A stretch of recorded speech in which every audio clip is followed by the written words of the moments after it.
នៅក្នុងទីផ្សារបច្ចុប្បន្នដែលបោកបក់ដោយព្យុះសង្គ្រាមនាឡិកាច្បាស់ណាស់បងប្អូនពិតជាពិបាកក្នុងការសម្រេចចិត្តថាជ្រើសរើសយកម៉ូដែលណានៅក្នុងដៃខ្ញុំនេះគឺជា Amazfit Bip 6ដែលជានាឡិកាមានតម្លៃសមរម្យហើយ function សម្បូរបែបខ្ញុំយកភ្នែកមើលនាឡិកានេះយូរដែរហើយក៏បានចែកចៅកូនពៅ Amazfit នេះយកមកប្រើប្រាស់រយៈពេលមួយសប្តាហ៍ដែរចង់ប្រាប់ថាវាពិតជាអស្ចារ្យវាមានអេក្រង់ AMOLED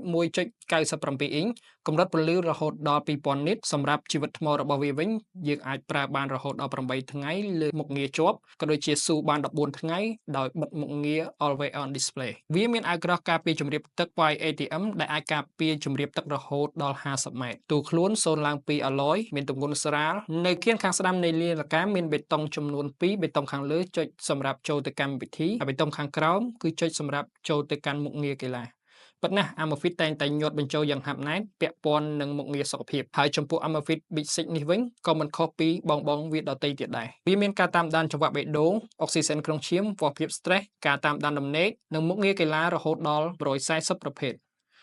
អូមួយវិញទៀតខ្ញុំស្ទើរតែភ្លេចប្រាប់វាភ្ជាប់មកជាមួយ speaker នៅនឹងតួនាឡិកាស្រាប់ដែលអាចធ្វើឲ្យយើង call ចេញចូលបាន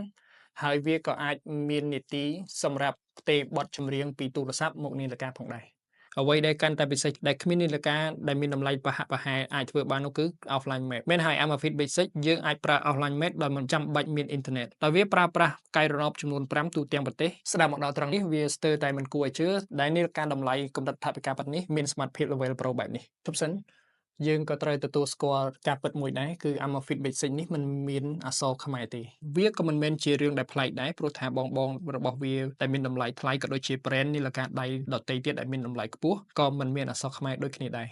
ខ្ញុំសង្ឃឹមថា Amazfit នឹងកែប្រែប្រវត្តិសាស្ត្រមួយនេះនៅ version ក្រោយៗទៀតសម្រាប់បងប្អូនដែលចង់សាកជាមួយនឹងបទពិសោធន៍ថ្មីជាមួយ Amazfit Bip 6នេះអាចរកទិញបានតាម page ផ្លូវការរបស់ Amazfit Cambodia និងតំណាងចែកចាយ Amazfit Cambodia ទូទាំងប្រទេស